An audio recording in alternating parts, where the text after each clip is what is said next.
Na-demonstrate po ng Panginoon yung pagmamahal niya po sa akin sa pamamagitan po ng Sea Life.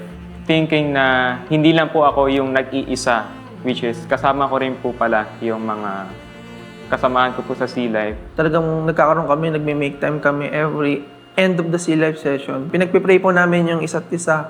Nung nagka-Sea Life ako, doon ko nakita na talaga, na God is changing me.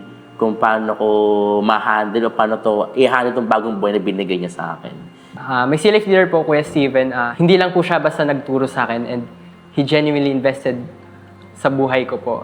Nakita ko po yung pagmamahal ng Panginoon, especially when it comes to discipleship po. Mas natulungan po akong mag-build ng relationship kay God.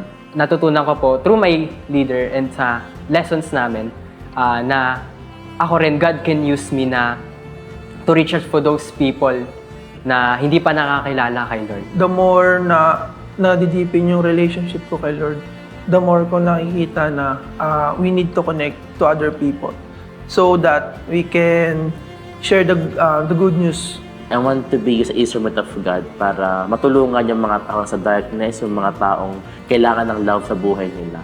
Bilang Sea Life leader, I saw how they began in their journey with God and super nakaka-bless kung paano sila nagsimula at kung nasaan na sila ngayon, na they're reaching out other people, serving in campus ministries, being a witness of Christ. Before we're lost, We are unrecognized. And now, I found my identity in Christ. now we're growing in faith.